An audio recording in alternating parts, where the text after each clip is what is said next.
Welcome everyone to the Teaching and Learning Call on Wednesday, August 12th. It's the Apereo and Sakai Teaching and Learning Call. I pasted the Confluence page where we keep all of our structure for meeting notes, as well as the Etherpad, and I see a lot of people have signed up on the Etherpad. I can repost that just to make sure. The agenda is we're following our usual process, welcome and meeting launch, project updates, and announcements. There's 2 Jury of the Weeks that were offered up for this week, and I think we might be able to cover both of them, and then Jerry Timbrook from the University of Dayton is going to cover the e-learning fellows program, and we're going to discuss future meetings. And just so you're aware, I'll mention it a couple times, the next 2 weeks are canceled to give you all more time to work on your back to school issues. I know that you're typically always busy, but during those periods of time, that this period of time is particularly busy. So I'll just start with a couple of project updates that I'm aware of. And one of them is that I just heard back from the Gradebook NG team and heard the exciting news that they're anticipating getting their commits in to Trunk by the end of next week. So that's really exciting. I don't know if you all know what that means. If you have any questions, as I use technical terminology, feel free to ask. And then I think once we get the lessons tool, the Gradebook NG tool in Trunk, then we'll want to have that discussion on the community about what we call branching Sakai 11, and then we can start thinking about the QA effort involved and bug fixing effort involved and what a realistic schedule will be. So that's really exciting. There's also been some work I've noticed going on lessons. I don't think it's the LEAP project per se, but hopefully it sounds like it might be inspired by the LEAP and the communications that started to generate from the LEAP project for I think doing multi-columns in lessons, and I believe that's targeted for 11. So that's kind of exciting development as well.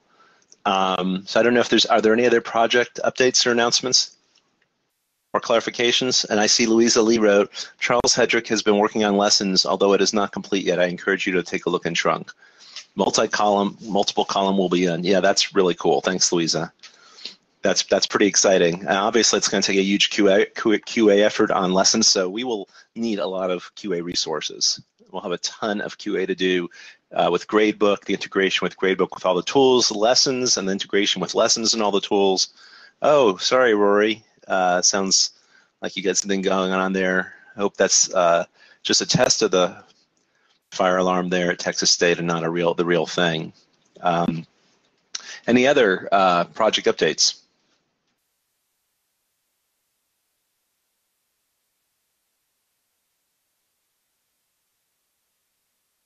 Going once, going twice. Okay, so if you think of anything, please let us know as we move down the list here. So the next thing are JIRA of the week or JIRAs of the week, and we'll start with Samigo 1947, which was suggested by Dave Eveland. And it's email notification on quizzes. Dave, are you here? I don't see Dave here.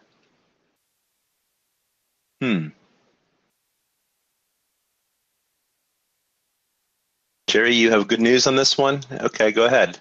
Yeah, actually, this ticket we grabbed here at the University of Dayton, and it's almost done right now. So it's being worked on in our current sprint, and I IM'd our programmer who's working on it, and he said it'll be done for 9 very, very shortly by the end of the week, hopefully. And then he's going to spend a little bit of time porting it to 11, so it'll also be available for that as well.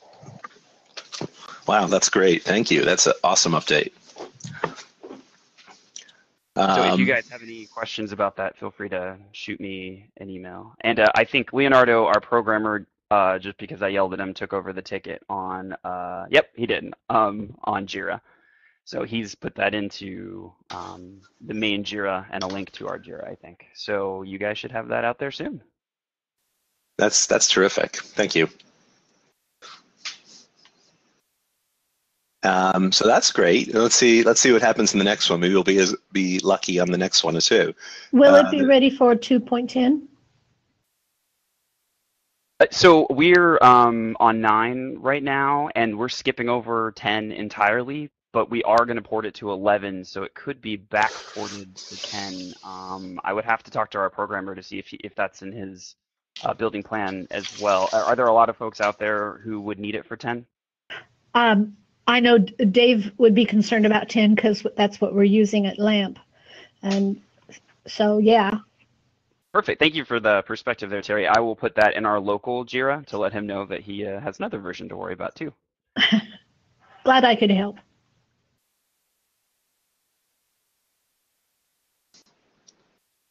Any other questions?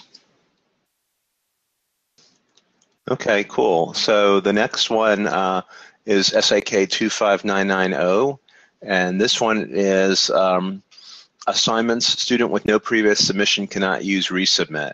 And the way that this manifests, what this does is when you, as an instructor, if you're a student and you submit an assignment and the instructor says you're allowed to resubmit past the due date, you can do that. But if you're a student and you did not submit an initial assignment and then the instructor allows you to resubmit, the system does not allow you to resubmit. That's my summary of what I think this issue is. So I'm thinking that is really a bug and not the way it's supposed to behave. Apparently it worked differently in 2.8, but starting with 2.9 and still in 10 and still in 11, if you are a student who did not submit have any previous submissions, the instructor is not allowed to, cannot enable you to submit after the due date. I hope that makes sense.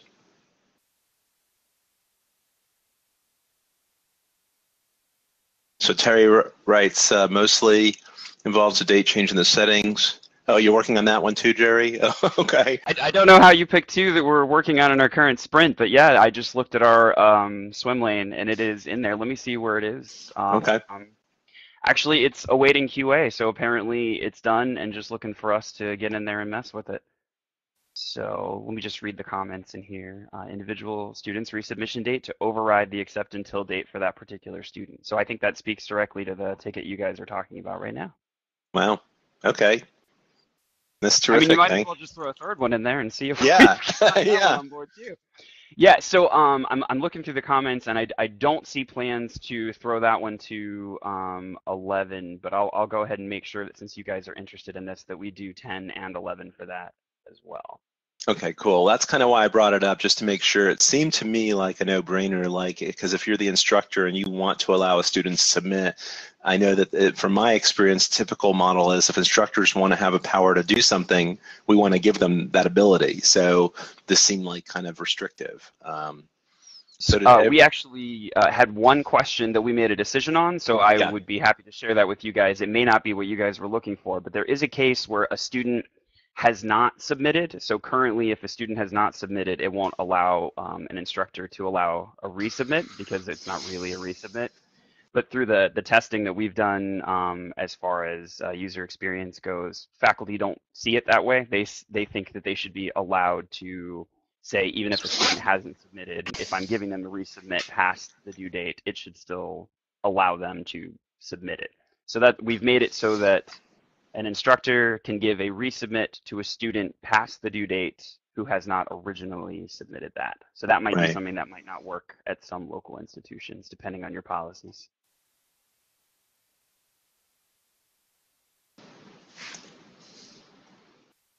So I'm curious if other institutions, people on the call, how you feel about that.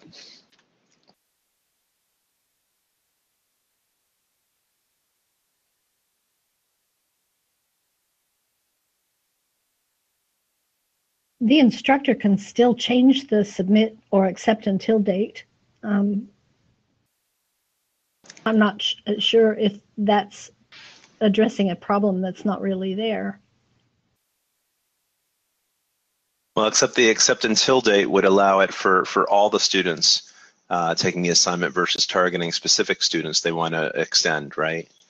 Well, if they were only allowed, well, yeah, if they were only allowed one submission, it doesn't matter what the accept until date is once they've submitted. Or two submissions, whatever. Overthinking. Adam writes, my instructors have thought that allowing resubmission is for an exception for a single student, regardless of other settings. Adam, our testing confirms that as well. That's what our folks have said too.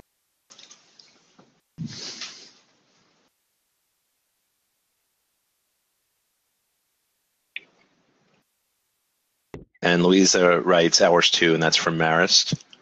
And Adam writes. It's good to see that our decision process was right on this. It's nice to see consensus. Thank you. Yeah, it's especially helpful in terms of bringing it into trunk to know that that's how the community is expecting it to behave. Okay, cool. So we'll move on. If anyone has further comments, feel free to throw them in the chat or we can come back to it. But I think now, Jerry, since and we're ready for you to present on your e-learning fellows program. Awesome. Let me pull that up here. Is everyone able to see the slides there? Hopefully it's not just me. All right.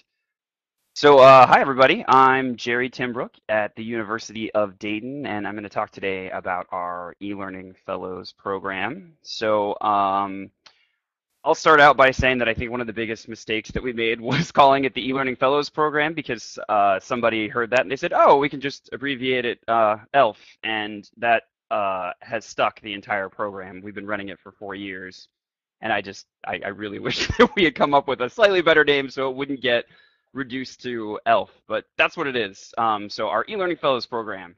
So in short, this program is a multi-semester faculty development program, and what we try to do is help faculty take a face-to-face course and transition that to a fully online environment, and in some cases, even a hybrid or flipped classroom environment. So it's a pretty intensive, very long faculty development program, and at the end, every faculty member that's a part of the program produces a fully online course that meets best standards for practice, best standards for quality, and things like that. I have a lot of resources from this talk today. If you go to tinyurl/elearningfellows, that'll take you to a Google Drive folder that I've set up. And a lot of the handouts that we give during our e-learning fellows program are available there. But if there's something that you don't see there that you would like to have, feel free to shoot me an email and I will go ahead and upload it to that folder. So hold on to that tiny URL. I have it again at the end of the presentation, but that's where all the resources will be. So just a little bit of context. The University of Dayton is in Ohio. We've got 8,000 undergrad, 3,000 grad. And our instance of Sakai is called Isidore. 95% of our students use it, and 80% of our faculty use it. 75% of the courses that we have in the academic catalog are supported, not necessarily entirely online, but at least supported by Isidore. So most people know and use Isidore on our campus, which is awesome for us. And our team, we've got 5 members, 1 assistant director, 3 e-learning specialists, and 2 web developers. It's also important to note that we've implemented this program without any formal instructional designers. And also 2 of us are adjunct faculty. So that's me in the back there with the beard. And I'm an adjunct for the psychology department. And Leah here, in addition to being an e-learning specialist, is also an adjunct for the Department of Education here. So why would we go through this in the first place? Well, organizationally, from kind of the top down, UD was ready to commit to a stronger presence in online education, and I'm sure a lot of your institutions are starting to get to the exact same place. And additionally, we as an e-learning team are always looking for new ways to help faculty with online pedagogy, new ways to reach them and to kind of tell them what best practices are. Because a long time ago, I would say 5 or 6 years ago, what we saw a lot of was this. So if you're looking at a fully online course as a student, you might see a resources tool full of PowerPoint slides, unnarrated, and then inside of the syllabus file, it might just say, read the book, review these PowerPoints, and submit 3 papers, and that's the entirety of an online course. And for us, that's not what we want representing our university as a fully online course. So the goals of this program were to create a professional development program that would educate participants on best practices for course creation and delivery. So we folded both of those into the program. And we also wanted to make sure that a big portion of this was to support and motivate our participants as they transition that face-to-face course to an online environment. Our key areas of focus as we went through this program, everything was quality based on industry standards. So we'll get into what we used as a quality rubric towards the end. All of the pedagogy that we talked about was based in research. So whether it's from academic journals or peer-reviewed books, that sort of thing. We also focused on the role of online faculty in an online course. So in both design and delivery, what's your role? Helping faculty build an online learning community, so community of inquiry, that sort of thing. We had a big emphasis on aligning learning outcomes, learning materials, and assessments, and making sure that those all gridded out appropriately.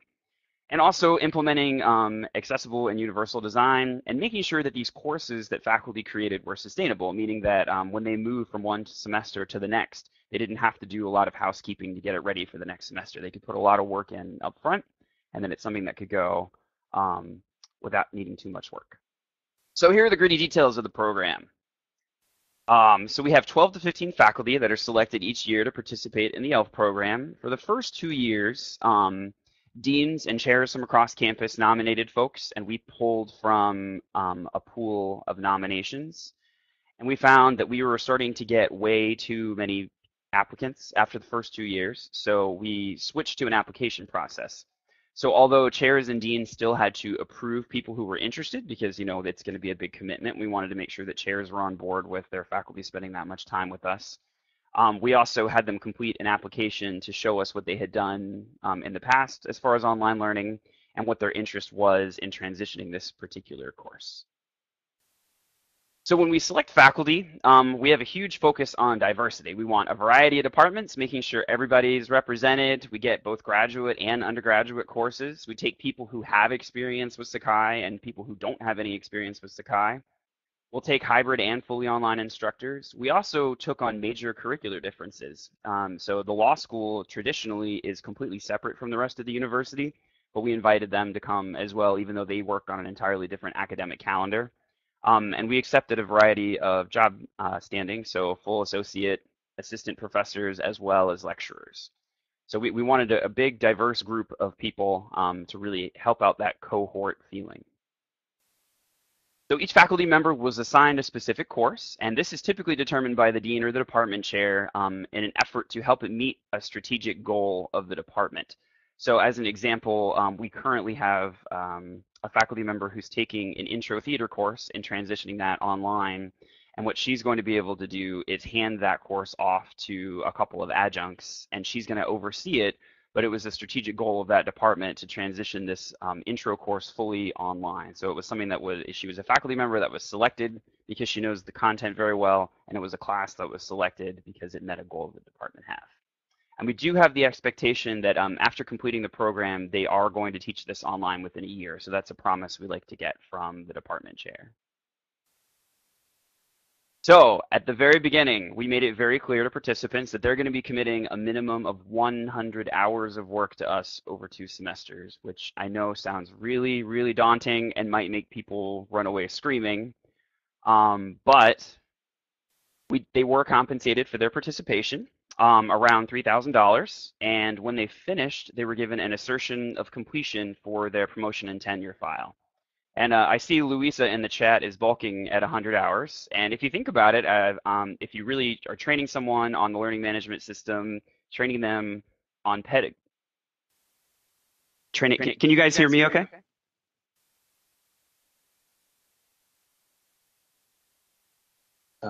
I was hearing you, and then just that last thing you said was had a little echo. But up to that, it was very clear for me. How about now? Ooh. Yeah, still echoey.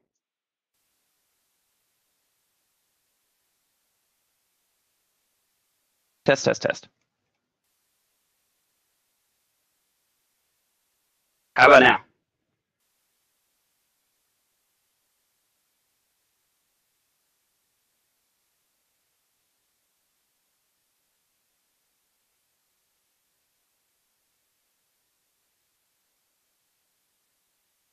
Can you guys hear me?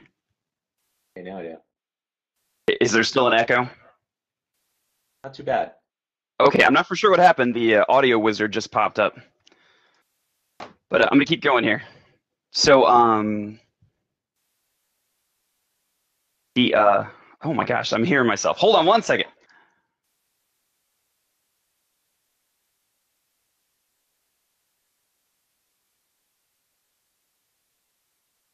Test, test, test.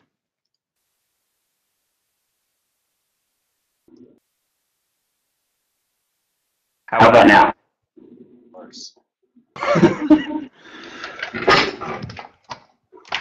I'm going to call in a little bit.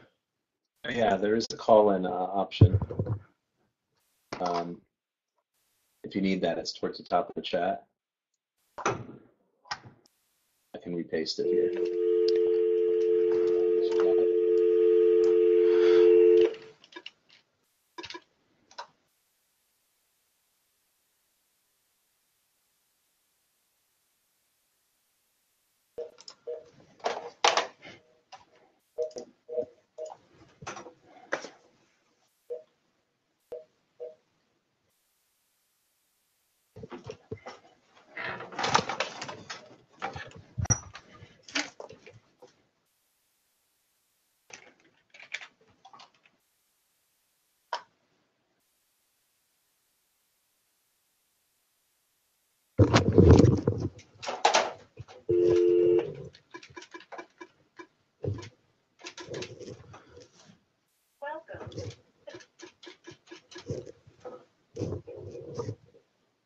Guys, can you hear me better? Maybe if you still have your microphone on. No, it looks like you're muted on. No, I mean, does someone else have theirs? Oh, go ahead and talk again, and we watch the panel and see where if the echo might be reflecting off somebody else. But most people look like they're muted. Okay, I'm going to talk. Can you guys hear me at all? My computer's completely muted, so it's not me. I'll mute myself, and let's see if that helps. Okay. How about now?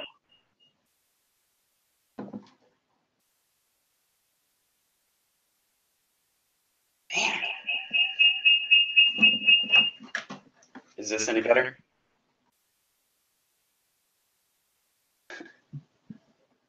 When you said, was it any better, just that last sentence sounded better. I'm going to pop out of the room and come back in and see if that helps. That sounds good. Ah, darn, we lost him. All right. Can you guys hear me? Yeah. Was that a yes, Neil? Yes, that's a yes. I have no idea what was going on there. Let me pop back into the room. And I'll have to give you moderator permissions again.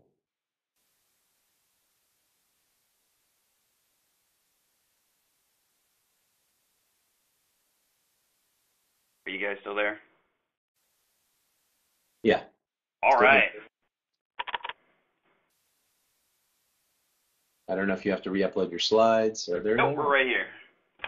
So my apologies for that, guys. So back to Luis's comment about 100 hours being a lot. So again, folks were compensated for their participation, and this funding came from the university's graduate program. It's kind of a deal that they had that if we created these courses and the faculty members got compensation, the course materials became jointly owned by both the university and the faculty. So the university could hand off their course later down the line to have someone else teach it if they needed to. But also, if the faculty member decided to leave, they could also take the course material with them and teach it. So it was shared intellectual property. And then, again, they were also given an assertion of completion for their promotion and tenure file. So that definitely helped a lot of folks out as far as professional development goes. So to date, we've had 4 cohorts, which means we've had 53 faculty. They've produced 53 online courses, and they've represented 27 different departments. So we've had a really great showing over the past couple of years. So our formal program is 4 months long. And the focus here is the e-learning staff teaching the faculty to build and facilitate the online courses. And that's typically in the spring semester. And then after that, they have a development period of 3 months where they spend time without a formal program finishing up their courses. They still have meetings with us as e-learning staff individually, but we don't come together as a cohort during that development period. So typically we spend the fall planning out what we're going to be doing for the next cohort. And in the spring, that's when we actually start delivering that content. And then finally the summer is where the folks are really spending a lot of time developing their content, transitioning online. So as a part of our formal program, we have 8 session meetings with a kickoff meeting, so we really don't count that one. That kickoff meeting happens in the fall semester. It's at the end, typically right before Christmas break. And we all just kind of get together and discuss what's going on. And I'm going to go into some brief detail on each of these 8 sessions. And if anyone is interested on the really in-depth detail, feel free to give me a call, and I'd be happy to send you the slides from those sessions or have a conversation with you about them. We could spend a ton of time talking about that individually. So all sessions were held on Wednesdays from 3 to 5 p.m., so that was something that all faculty could commit to based on their course load, and we scheduled around academic senate meetings and things like that. Activities that we did in these formal sessions included lecture, hands-on stuff, group activities, discussion, review of research on pedagogy, and we also had an online session that was hosted through Blackboard Collaborate, and that was also recorded in case anyone missed it. During our kickoff meeting, we made sure to give them a catered lunch, our best foot forward there. We had a meet and greet with all the members of the cohort and e-learning team just so they could see who they were going to be working with, both in their cohort and as a member of their support team. We had our director come in and set expectations for the program to, again, reiterate that it's a lot of work to become your own kind of instructional designer for a course and transition material from a face-to-face class to an online environment. We answered any questions that they might have, and we handed out a goodie bag, which I'll tell you the details of here in just 1 second, and then we assigned their first homework from the goodie bag. So the goodie bag included a license to Snagit, so that's what we encourage faculty members to do lecture recording with. We gave them a webcam, a USB headset, and 2 books, Smith Conquering the Content, and the Bottcher-Conrad Online Teaching Survival Guide. So a lot of the readings that we did during the program came from those 2 books. The reason that we gave them the pieces of technology, the webcam and the headset especially, was so that we could standardize training and overcome any hurdles that they might have. So if they were running into a problem on the Mac, we would know, okay, for this headset on this Mac, we wouldn't have to go and research 8 different headsets while we were trying to help folks out. So all of this together has been a real big boon for us. In our first session, Intro to Teaching Online, we make sure that we start off with the end in mind. So we like to show participants some course sites that have been completed by program graduates, and then we start talking to them about the concept of backwards course design. We also go through some basic vocab, so what's the difference between synchronous and asynchronous, what's a learning management system, just so we all have a common language when we're talking about things. And then we have kind of a discussion about motivation. So why would the University of Dayton want to encourage online classes? Why would a faculty member want to teach an online class? Why would a student want to take an online class? And then finally, we ask them to drop off their syllabus onto Sakai from the class that they're going to be transitioning, just as it is the last time they taught it. That's all we were looking for. And that enabled the e-learning team to see where their course is at the start of the program. So our second session, starting your course off right, we did what's called a welcome letter activity. So what we did was we gave everyone in the room an example welcome letter. And it was what most of them thought were a pretty good welcome letter to the course. So, you know, the email that you would send out a couple of weeks before the course starts to intro yourself as an instructor and the nature of the online course. And we asked them to come up with things that were wrong with it. And then what we showed faculty is there were about 15 to 20 things that were wrong with this welcome letter. So then we handed a second version out that had additions of what could have made that welcome letter better. We also had a conversation about the difference between a face-to-face syllabus and an online syllabus. So we gave them a syllabus that had highlighted differences between a face-to-face and an online syllabus so that they would know to include things like time zone. That's important for an online class, things like that. And then we also had an introductory module activity and discussion. So we had faculty hop onto their laptops, and then we had created through Sakai a couple of different lessons pages with introductory modules that they could navigate through and get a taste for what that might look like. And then their homework for that session was to take the syllabus that they dropped off during the last session and translate that to an online syllabus. So I would say that our third session tends to be the best session because it's also the most important, but it takes a little bit for faculty to wrap their head around because that's on chunking. So we try to get faculty to transition their thought process about a course from days. So on Tuesday, I'm going to lecture about this. A lot of them get stuck in that. So we transition their thinking from days to modules. And we have this course planning guide, which is available on that Google Drive, that we give them where they say, okay, think about the content that you're going to do in the first module of your course. What are your learning objectives? What kind of readings and assessments do you want them to do? What activities are going to happen there? And typically, we have to have individual meetings with each of the faculty at this point because, like I said, they really do have some trouble understanding how to take all of this material and create discrete chunks based on that.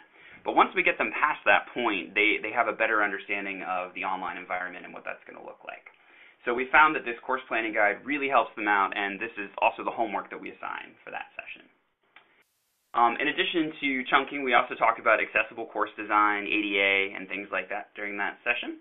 And then we talked about learning objectives. So we give a little bit of lecture on Bloom's taxonomy, and we also have an activity on course and module alignment. So what we do is we give them an example of different learning objectives from a fake course, and we have them make sure that all of the activities relate to the course and the module learning objectives.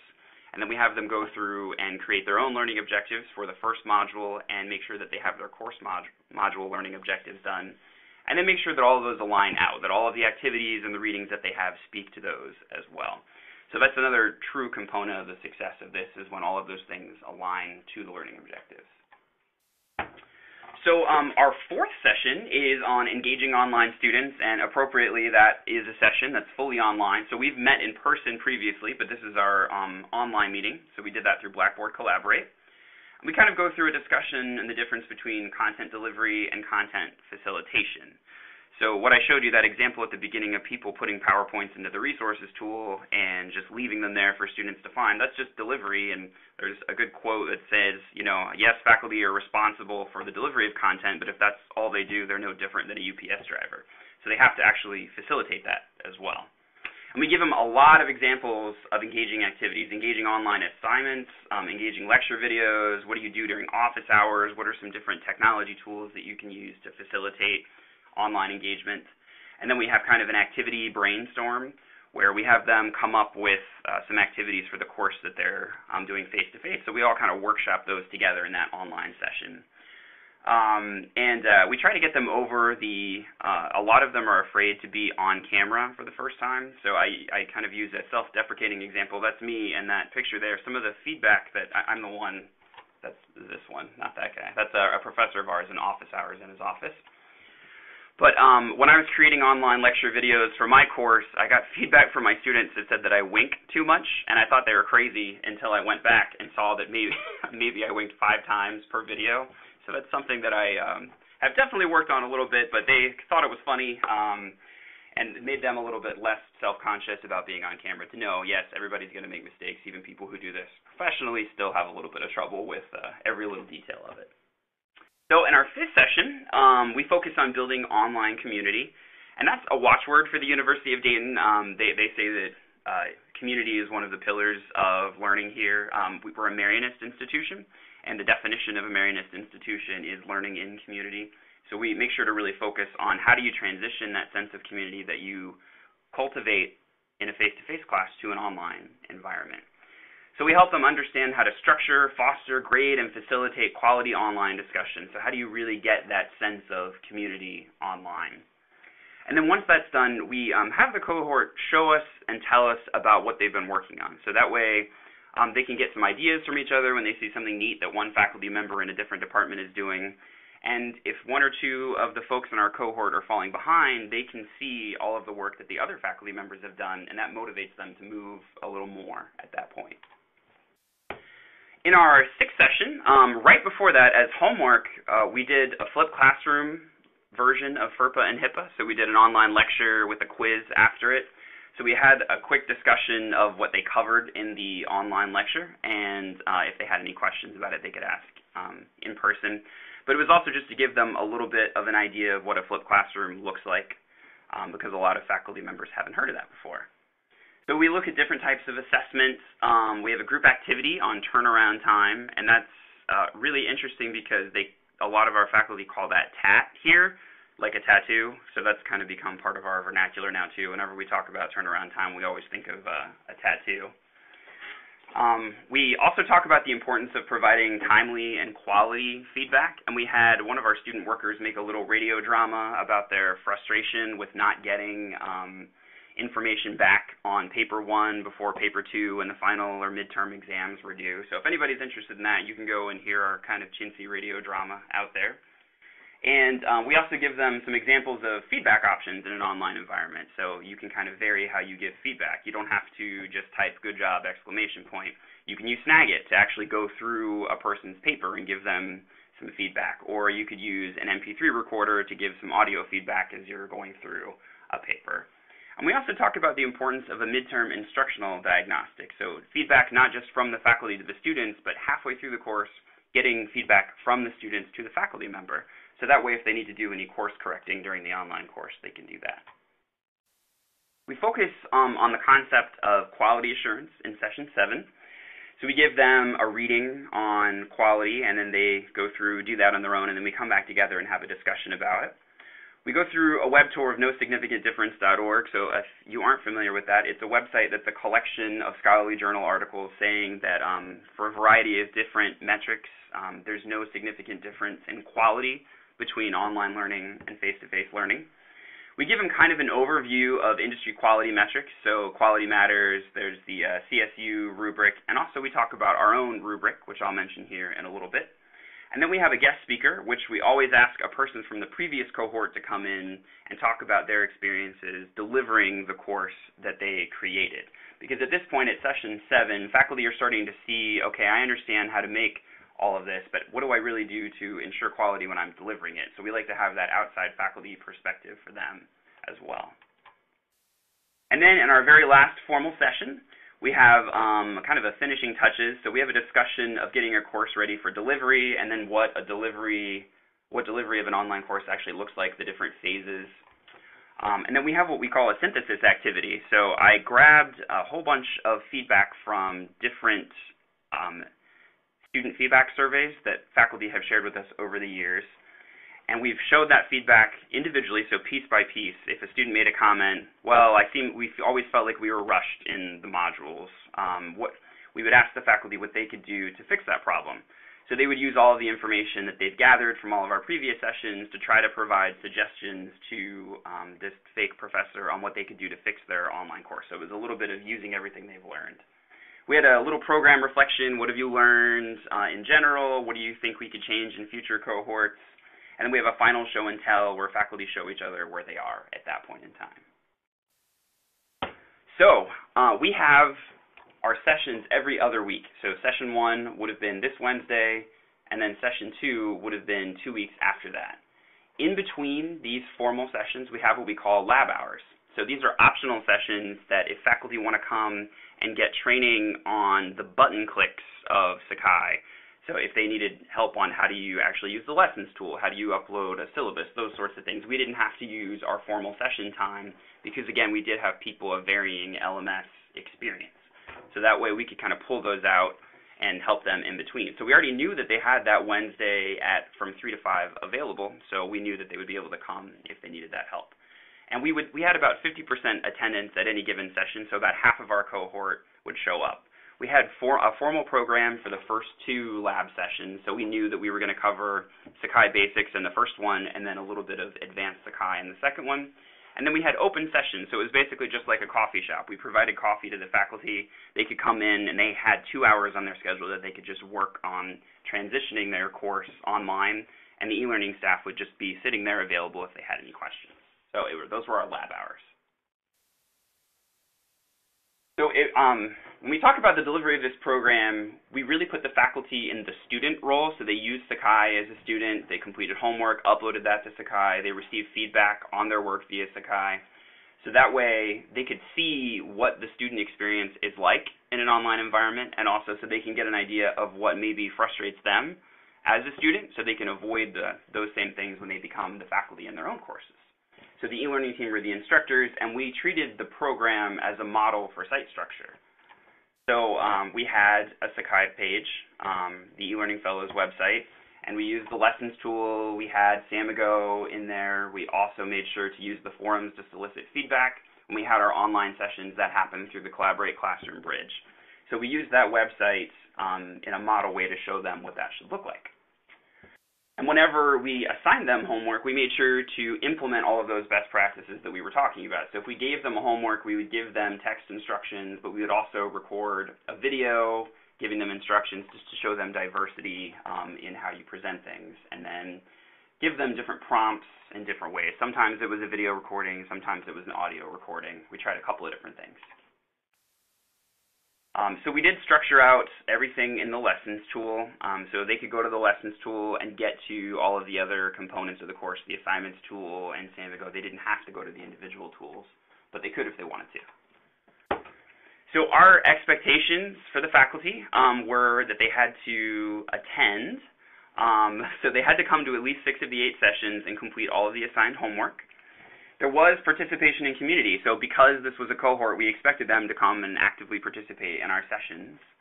And they also had check-in points, so they submitted coursework at 2 different check-in points throughout the program, and then they had a final course review by August 15th. So Terry has a question here. How did they experience the UD or accessibility features? Terry, do you want to hop on the mic and say a little more about that? I was wondering if they were able to try out their course that you were modeling for them, like with a screen reader or something like that, so that they would experience the kinds of things that a student experiences that has those special needs. I'm just kind of becoming more and more aware of the capabilities and that kind of thing there, and I'm not trying to make the faculty more aware of those kinds of things as well. And when you were talking about experiencing the course as a student, I wondered if they had the opportunity to experience the course as a student who had these special needs. That's a great question, Terry. And yes, that's actually something that we did. So we did a demonstration of the basics, what alt text tags look like. We showed them some differences in text contrast, so that they could understand for people who have difficulty seeing or if someone's colorblind. But we also, our Office of Learning Resources has on retainer as an employee a student who is blind and actually uses a screen reader to access our instance of Sakai. And they kind of get, the cohort members get an idea of how it actually reads that out and how that's different from how we read a web page. And we use that screen reading session to help the program participants understand the concept and importance of headers. So when they use the text box in the lessons tool to make sure that they select heading 1, because the blind student shows, that's how they actually navigate through the page. And once they see that, at first they could say, do I really have to do this? But once they see that that's how a blind student navigates the page, it completely changes their perspective on it. So that's such a great example. Thank you for bringing that up, Terry. So as I mentioned before, we did have 2 checkpoints as well as a final turn-in. So in early March, right before session 4, we had checkpoint 1. So the faculty had to have their welcome letter, syllabus, intro module, and a first module done entirely for us. And then checkpoint 2 was in early May, right before session 8. Faculty needed to have half of their modules completed. So again, because faculty chunk things in different ways, some faculty might have had 30 modules, some faculty might have had only 6 modules. However many modules they had to have half of them completely finished. And then that second checkpoint had a small stipend associated with it, so a portion was assigned there. That way it motivated them to get that done by the second checkpoint. And then the rest of the stipend came into play in the middle of August, around the 15th, when they turn in their entire course. So our rubric is kind of a combination of a couple of different quality rubrics that are out there. Most of it comes from Quality Matters. We're a participating institution with them, but there are some local things that we needed to add and tweak to make sure that we got a sense of our university's learning strategy in there. So we have that rubric available in the Google Drive folder. So if you're interested in what that is, feel free to take a peek at that. But whenever we looked at one of these check-in points, we always graded it against the rubric. So that way, if faculty didn't pass for some reason, they knew exactly why it was, but at the same time, faculty knew exactly what they had to do in order to pass muster for that particular check-in. So again, the compensation was around $3,000, $150 per participant for course materials and educational technology, so that's the goodie bag. There was a $250 stipend for completing that second check-in, and then the final stipend came at the very, very end. So if you're looking for a total number on that, for about 12 fellows a year, you're looking at around $41,000.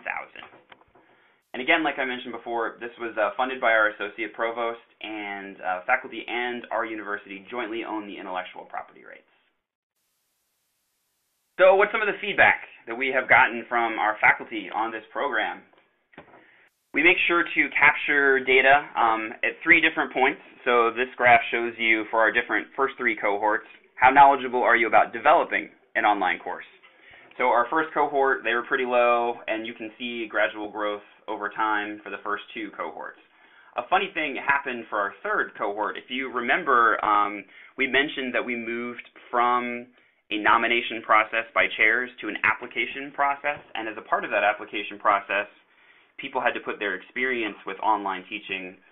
So as we found out through asking the faculty, they came into the course. Yeah, Salwa, this is a self-assessment. Thank you. I forgot to mention that. They completed a quick questionnaire at 3 different points during the program.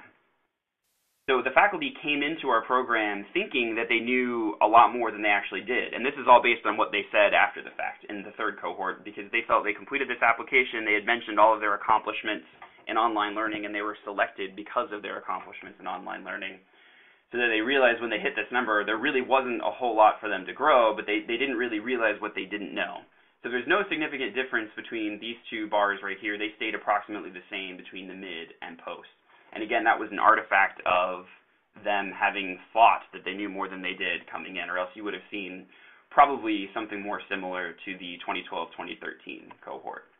And we also asked them about knowledgeable about delivering an online course, and you can see the exact same thing, gradual growth, and then for our third cohort, they thought that they were a little bit better than they actually were coming into the program.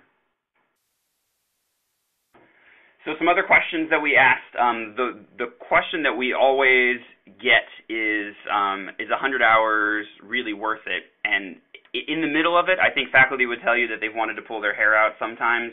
But at the end, every single faculty member, regardless of how nervous they were about online learning in the first place, have always come out saying that this is one of the best experiences that they've had.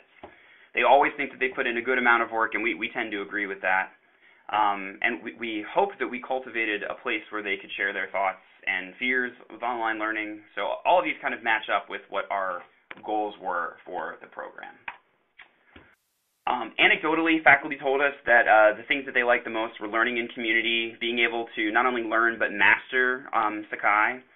They were really happy about learning about best practices and being forced to stay on schedule with those check-ins because I'm sure, as a lot of you know, it's hard to keep faculty on board, and then creating that student-instructor relationship and having and using that ELF rubric. And so actually Neil is asking me to wrap up, and I think I only have one more slide here.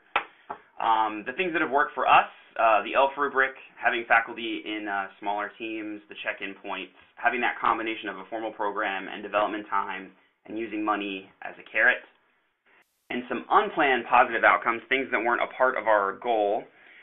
Faculty have told us that they've implemented a lot of the learning objective alignment in their face-to-face courses that they've learned. So they've used that to improve their face-to-face courses. We've also had what we call the Pied Piper effect. So positive word of mouth from cohort members has led to more people coming to our department for things. And also program graduates act as a departmental expert on online learning. So whenever they have their department meetings, that person typically will come in and speak about online learning, or if a person in the department has a question about Sakai, they always know exactly who to go to. And it's also helped us create relationships with cohort members. So like I said, these 50-some individuals are now people that we know personally. So that's been great. Again, all of these documents are available on our eLearning Fellows site. And if you have any questions, feel free to shoot me an email. So again, sorry about that audio problem earlier. And Neil, thank you very much for letting me finish up here. Hi, Jerry. Yeah, thanks a lot. I realized there was some technical issues. I suspect there would be interest in further discussion. I don't know if folks want to just contact you offline or if you want to take, I guess we're not meeting the next couple of weeks. So I don't know, if there'll be continuity in coming back to ask for questions. So sure. So Terry just asked for my email in the chat here, and it is jtimbrook1@udayton.edu. Cool. So that might be the best way. It's kind of a shame because it would be nice to, have some time to, get questions answered right now while it's fresh in people's minds. And maybe giving them time to reflect is good too. So thanks for putting up with those technical, glitches and oh, no problem. In the presentation. Yeah, thank you. And of course we have it recorded, so that's really cool. And I'll get that published, as soon as I can. Probably, by early next week, maybe by the end of this week. So to wrap up, to reminder, we have 2 sessions. The next 2 sessions are canceled, and they're canceled intentionally to give folks time. They're assuming that a lot of folks, at least in North America, have back-to-school activities they need to attend to, and so, freeing up a couple of those hours. Then we have lessons discussion on September 2nd. A UX testing update on September 9th. I was going to do a presentation on QA on September 16th. I haven't figured out exactly how I want to structure that yet. WorkWire had to get canceled last week. It's going to be the 23rd. I remember there was a big blue button was going to be rescheduled, so I need to go check on that. I thought I had rescheduled them. Let me see if I can find that. It's definitely not on our radar, so I might have dropped the ball on that because the big blue button folks, Blindside Networks definitely indicated an interest because they missed their session and they wanted to make that up, and I think there's interest in that. So I'll see if I can get that scheduled. I'm sorry about that. And then we had some ideas for future topics. We just have a few weeks that are open before, or several weeks that are open before the Sakai Virtual Conference. I don't know if there's any, and we had some topics that we thought we might want to cover, like, brainstorming a lessons wish list for Chuck Hedrick. We might want to see how the column stuff comes out first. LEAP, whether we're going to have a phase 2 or not, or that kind of goes alongside with what Chuck Hedrick is doing. So I'm not sure. Louisa and I can talk about that offline and maybe with others and figure that out. Some interest in Sakai podcasts and polls. I don't know what that's about, but apparently need volunteers to do that presentation. I guess there was some interest in those tools. LTI demos, now comment demo, and a documentation group update. So last couple of minutes, just curious if anyone wants to can refresh our memory on the podcast and polls idea, or has ideas for other things they would either like to present themselves or would love to see this group discuss. And as you can see from today, it doesn't have to be Sakai specific. It can also be teaching and learning. It could be general principles, planning, different programs that you have.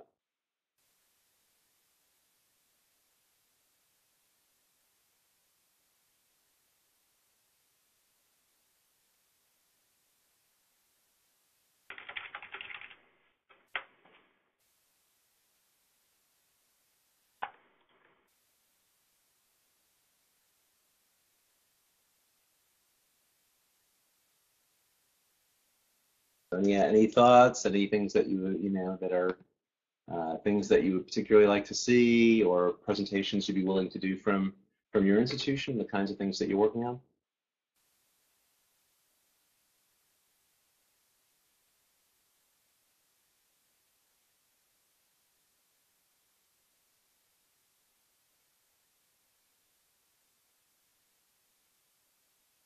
Just get back.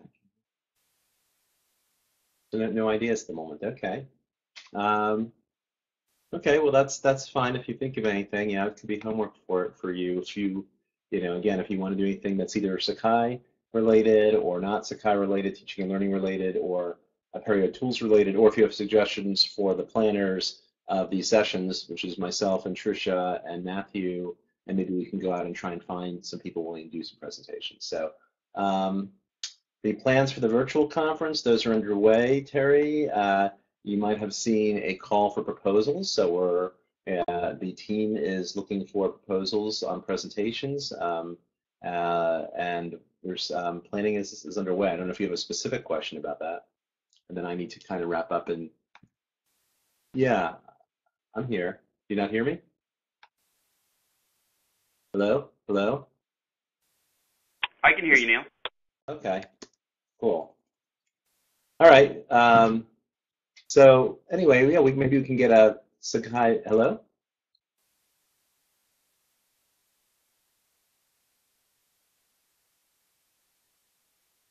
Okay. Well, anyway, I'm not sure what's going on technically there, but if any of you have questions, I mean, that might be a possibility is to do a pitch for, yeah, audio was kind of weird today, Jerry. If anyone, maybe if you want us to do a pitch a little bit, maybe Wilma and we could think about doing a pitch for future one as the Sakai in September about the Sakai VC, and that might be a cool thing. I don't know if that would take a full presentation, but might be a minute or two. So I'm going to end the recording and thank you all, and we'll see you in a few weeks. Yeah, thank you again, Jerry, and thank you, Dayton. I mean, you guys are doing a lot of good work.